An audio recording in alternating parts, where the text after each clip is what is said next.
चलिए, जैसे कि आपको लीप ईयर के बारे में बताया गया था कि देखिए, जैसे 2014 है, 2021 से 2023 से 2024 आपको यह बताया गया था यदि किसी भी साल की लास्ट के 2 डिजिट या तो शून्य या फिर लास्ट के 2 डिजिट से बनी संख्या में 4 का भाग चला जाए तो वह लीप ईयर कहलाता है। तो देखिए, 14 में 4 का भाग नहीं जा रहा ना, 21 में भी 4 का नहीं जा रहा, 23 में भी नहीं जा रहा, 24 में 4 का पूरा भाग चला जा रहा है। इसलिए इन चारों वर्षों में से 2024 कौन सा वर्ष होगा? लीप ईयर होगा। तो आपको समझ में आया होगा कि लीप ईयर क्या कहलाता है। यदि कोई भी वर्ष के लास्ट के दोनों अंक में 4 का पूरा भाग चला जाए या फिर लास्ट के दोनों अंक कैसे हो, 0 हो, तो लीप ईयर कहलाता है। ठीक है। लेकिन नोट किया है, एक विशेष ध्यान रखने वाली बात है कि ये कंडीशन जो है शताब्दी वर्ष में लागू नहीं होती। एक कंडीशन जो क्या किस में लागू नहीं होती? शताब्दी वर्ष में। अब आपको शताब्दी वर्ष के बारे में जानना जरूरी है। ठीक है। ये जो कंडीशन बताई गई है किस में लागू नहीं होगी? देखो लिखा गया है कि यह कंडीशन शताब्दी वर्ष में लागू नहीं होगी। अब सबसे पहले तो आप शताब्दी वर्ष के बारे में जानेंगे। तो देखें, शताब्दी वर्ष क्या कहलाएंगे?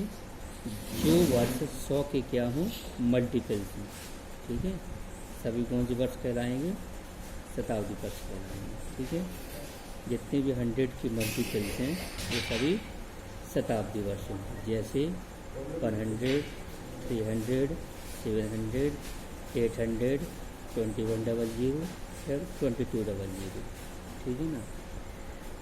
तो आप देखो समझ गए होंगे कि शताब्दी वर्ष क्या कहलाता है। या सीधा ही आपको याद रखना है कि कोई भी वर्ष जो दिया गया है यदि उसके कम से कम लास्ट के 2 अंक 00 हैं, ठीक है, तो शताब्दी वर्ष कहलाएंगे। कम से कम 2 अंक 0 होना चाहिए। यदि अधिक अंक आपके 0 होते हैं तो भी शताब्दी वर्ष कहलाएगा। क्या बताया गया है? यदि कोई शताब्दी वर्ष है, ठीक है, यदि कोई शताब्दी वर्ष है तो उसके लास्ट के 2 अंक क्या होंगे? आपके शून्य होंगे, जैसे यहाँ बताया गया है। ठीक है। कम से कम लास्ट के 2 डिजिट शून्य होना चाहिए तो शताब्दी वर्ष कहलाएगा। ठीक है। यदि कोई शताब्दी वर्ष है तो लीप ईयर तब होता है जब उसमें 400 का पूरा भाग चला जाएगा। ठीक है। शताब्दी वर्ष को लीप ईयर तब बोलेंगे। ठीक है। यदि कोई आपका शताब्दी वर्ष दिया गया है तो शताब्दी वर्ष को लीप ईयर तब कहा जाएगा जब उसमें 400 का पूरा भाग चला जाएगा। ये विशेष ध्यान रखने वाली बात है। अभी आपको बताया गया है कि किसी भी वर्ष में 4 का भाग देते हैं, यदि 4 का भाग पूरा चला जाए तो लीप ईयर कहलाता है। लेकिन यह कंडीशन शताब्दी वर्ष में लागू नहीं होती। शताब्दी वर्ष लीप ईयर कब बनता है? जब उसमें 400 का पूरा भाग चला जाए। और शताब्दी वर्ष के बारे में आप अच्छे से समझ गए हैं। जिनके लास्ट डिजिट कम से कम 2 अंक लास्ट के शून्य हों वो सभी शताब्दी वर्ष कहलाएंगे। जैसे 1600, 2000। ठीक है ना। ये सभी शताब्दी वर्ष हैं। ठीक है। और लीप ईयर भी है क्योंकि 1600 में 400 का पूरा भाग जा रहा है और 2000 में भी 400 का पूरा भाग जा रहा है। इसलिए शताब्दी होने के साथ साथ लीप ईयर भी हैं। जैसे 1900 की बात करें तो इसके लास्ट के 2 अंक शून्य हैं, फिर भी ये लीप ईयर नहीं है। क्यों लीप ईयर नहीं है? क्योंकि पहली कंडीशन तो है शताब्दी वर्ष है। ठीक है। और शताब्दी वर्ष जो 1900 जो आपका शताब्दी वर्ष है, और शताब्दी वर्ष लीप ईयर कब होता है? जब इसमें 400 का पूरा भाग जाए। 1900 में 400 का पूरा भाग नहीं जा रहा है, इसलिए यह लीप ईयर नहीं है। ठीक है। आप लीप ईयर के बारे में अच्छे समझ गए होंगे। ठीक है। अब आपको सीधा याद रखना है कि कोई भी यदि आपको डायरेक्ट डे निकालना है तो आप सबसे पहले यह सीखना जरूरी है। ठीक है। डायरेक्ट डे निकालने की बहुत ही शॉर्ट विधि आपको समझाई जा रही है, अच्छे से ध्यान से समझना। ठीक है।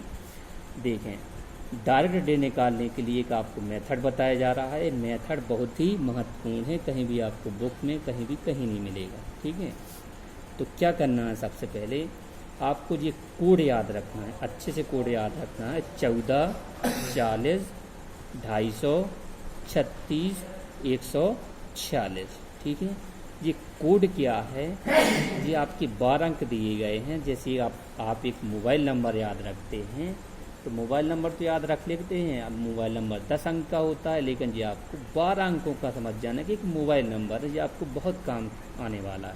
ठीक है, तो कैसे याद रखेंगे, 12 अंक क्यों इसमें बताए गए हैं, क्योंकि हमारे टोटल 12 महीने होते हैं, तो सीधे सीधे हमारे जनवरी से दिसंबर तक के कोड दिए गए हैं। जैसे जनवरी का 1, फरवरी का 4, मार्च का 4, अप्रैल का 0, इस प्रकार से दिसंबर का 6। तो आपको जनवरी से दिसंबर तक के सभी कोड विशेष तरीक़ा से याद रखना है। ठीक है ना, इतना आपको अच्छे से समझ आ गया होगा। ठीक है, अब और क्या समझने वाली बात है। ठीक है, महीनों के कोड के बारे में आपने जान लिया। अब एक वीक में 7 दिन होते हैं, तो आपको 7 के लिए क्या करना है, 7 के लिए जो आपका रविवार को आपको 1 मानना, रविवार से गिनती शुरू करना है। रविवार 1, सोमवार 2, मंगल 3, बुधवार 4, गुरुवार 5, शुक्रवार 6 और 6 के बाद शनिवार को आपको इस मेथड में 0 मानना है। ठीक है, इस मेथड में आपको शनिवार को क्या मानना है, 0 मानना है। अब बता रहे हैं, देखें ये आपने जो है महीने के कोड सीख लिए और ये साप्ताहिक कोड सीख लिए। अब शताब्दी के कोड कैसे सीखेंगे, शताब्दी के कोड सीखने के लिए जैसे 1600 को 6 लिखा जाएगा, 1700 को 4 लिखा जाएगा। देखें, दिख रहा होगा, 1600 को 6 मतलब 16वीं शताब्दी, 1700 को मतलब 4, 1800 को 2, 1900 को 0। तो आपको याद रखना है कि 1600, 1700, 1800, 1900, ये 64, 20 आपको ये नंबर याद रखना है। यदि इसकी आगे जाना है तो यही अंक रिपीट होंगे। जैसे 1900 के बाद 2000 आएगा, तो 2000 में कौन सा अंक आ जाएगा, 6। 2100 में कौन सा अंक आएगा, 4। 2200 में कौन सा अंक आएगा, 2। 2300 में कौन सा अंक आएगा, 0। इसी प्रकार बैक होना है, बैक होना यदि यहाँ पर कितना आ जाएगा, 1500, तो 1500 में क्या आ जाएगा, 0। इस प्रकार से आप बैक होते जाएंगे। ठीक है, अब देखिए कोड कैसे निकालेंगे, देखना आप डायरेक्ट डे निकालना कैसे है। जैसे यहाँ लिखा था हमने 15 अगस्त 1947 को कौन सा दिन था, तो दिन निकालने के लिए सबसे पहले जो दिन निकालना है वो आपको तारीख लिखना है 15। अब क्या लिखा है, अगस्त लिखा है, तो अगस्त का यहाँ से कोड देखेंगे, जनवरी, फरवरी, मार्च, अप्रैल, मई, जून, जुलाई, अगस्त। अगस्त के सामने कितना लिखा, 3, तो आप क्या लिखेंगे, 3 लिखेंगे। ठीक है, अब इसके बाद आपको जो शताब्दी देखना है, कौन सी शताब्दी है, 19वीं लास्ट की 2 डेट देखना है। 19वीं शताब्दी में क्या लिखना है आपको, देखो यहाँ 19वीं शताब्दी के सामने क्या लिखा, 0, तो यहाँ लिख देना है 0। अब इसके बाद लास्ट के 2 अंकों को आपको क्या करना है, 4 का भाग देना है। 4 का भाग देने से जो भी आपका भागफल आएगा वो आप लिखेंगे। 4 का भाग देंगे 47 में, तो आपको 11 बार पूरा जाएगा, तो आप कितना लिख दिया, 11। दूसरी बार किसका भाग देना है, 7 का। 7 का भाग देंगे 47 में, तो 7 का भाग देने से जो शेष फल आएगा वो लिखा जाएगा। शेष फल आने पर कितना आया, 5 आया जब 7 का भाग दिया। ठीक है, इसके बाद इन सभी अंकों को जोड़ देंगे। जोड़ने के बाद 34 आया, 34 जो भी जोड़ने के बाद आएगा इसमें 7 का भाग फिर देंगे, फिर जो शेष फल बचेगा वो हमारा आंसर कहलाएगा। शेष फल कितना है, 6, तो 6 यहाँ देखना है, 6 के सामने क्या लिखा है, शुक्रवार, तो इसका हमारा आंसर कितना कहलाएगा, शुक्रवार कहलाएगा। ठीक है, अभी फिर से समझिए एक बार, देखें अभी समझ में नहीं आया होगा। आपको जी बताया गया है कि जी अपने जनवरी से लेके दिसंबर तक के सभी क्या दिए गए हैं, कोड दिए गए हैं। ठीक है, जनवरी से लेके दिसंबर तक के सब कोड याद रखना है। ठीक है, और यहाँ आपको वीक के एक हफ्ता के कोड याद रखना है कि रविवार को, सोमवार, मंगल, बुध, गुरु, शुक्र, शनि। रविवार को 1 मानना है, रविवार से क्रमशः चलना है, सोम, मंगल, बुध, गुरु, शुक्र। शुक्रवार को 6 होना चाहिए और शनिवार को 0 होना चाहिए। ठीक है, इसके बाद शताब्दी के बारे में बताया था। शताब्दी के लिए आपको जो रिपीटिशन चलता है, जैसे 1600, 1700, 1800, 1900, क्या लिखा है 64, 20, जी नंबर याद रखना है कि 64, 20। अगर 2000, 2100, देखो 2000 बढ़ा, 2100 बढ़ा, 2200 बढ़ा, 2300, तो ये ही अंक रिपीट होंगे। देखो फिर से 6 आया, फिर 4 आया, फिर 2 आया, फिर 0 आया। इसका मतलब ये बताया गया है कि यदि 18वीं शताब्दी है तो 2 लिखेंगे, 20वीं शताब्दी है तो 6 लिखेंगे, 19वीं शताब्दी है तो क्या लिखेंगे 0 लिखेंगे। तो देखें फिर से हम आपको निकालना बता रहे हैं। जैसे ये लिखा है 13 जनवरी 1974 को कौन सा दिन होगा, तो सबसे पहले आपको सीधा सीधा बताया गया है, आप क्या लिखेंगे 13 तारीख लिख दी, ठीक है। इसके बाद जनवरी, ठीक है, जनवरी का कोड यहाँ जनवरी फर्स्ट महीना, मतलब जनवरी के सामने कितना लिखना है, देखो 1 लिखा है तो यहाँ कितना लिख देंगे 1। अब जो शताब्दी 19वीं शताब्दी यहाँ आपको देखो बताई गई थी, देखें जी हाँ शताब्दी लिखिए ना, शताब्दी 19वीं शताब्दी की जगह क्या लिखा है 0, तो देखो यहाँ क्या लिखा गया है अपन का 0, 19वीं शताब्दी है 0।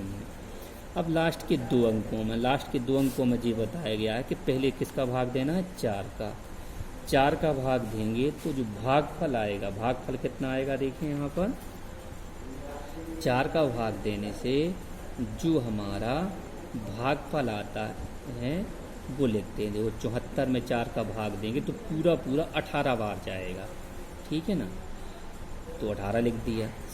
4 का भाग देने से क्या लिखा जाएगा भागफल, ठीक है। तो दूसरी बार क्या करना है, इसी संख्या में 7 का भाग देना है। देखें 7 का भाग देने से क्या लिखना है शेषफल। 7 का भाग 74 में देंगे तो शेषफल कितना आएगा 4। फिर क्या करना है, इन सभी संख्या को 13, 1, 0, 18, 4 इनको जोड़ना है तो कितना आया 36। फिर लास्ट में किसका भाग देना है 7 का भाग दिया किसमें 35 में, 36 में दिया तो 35, मतलब कितना शेषफल बचा 1, ठीक है। जो शेषफल बचता है तो यहाँ पर देखना है कि 1 के सामने क्या लिखा है रविवार, तो हमारा आंसर क्या कहलाएगा रविवार, ठीक है। फिर से देखें, चलिए एक लास्ट क्वेश्चन और है कि 17 फरवरी 2020 को कौन सा दिन होगा, ठीक है। तो आपको इसका निकालने के लिए क्या करना है, सबसे पहले देखें 17 तारीख लिखेंगे, ठीक है, ये 17 तारीख लिख गई है। फरवरी का कोड लिखेंगे, फरवरी का कोड कितना है जनवरी, फरवरी का कोड आपका कितना दिया गया है 4 दिया गया है, ठीक है। अब आपकी शताब्दी कौन सी चल रही है, शताब्दी आपकी 20 चल रही है तो 20 का कोड हमने बताया था आपको कितना है 20 का कोड, देखो 20 के सामने कितना लिखा गया है 6, तो आपको यहाँ पर कितना लिख दिया है 6 लिखो। अब लास्ट के जो 20 बचा है, फिर से 20, इसमें 2 कंडीशन है, एक बार 4 का भाग दिया जाएगा तो 4 का भाग देने से आपको बताया था क्या है लिखना है, देखो यहाँ पर भागफल 4 का भाग दिया, ठीक है, तो कितनी बार जा रहा है आपको जी विशेष याद रखना है, तो कितनी बार भाग गया 5 बार भाग जा रहा है, ठीक है।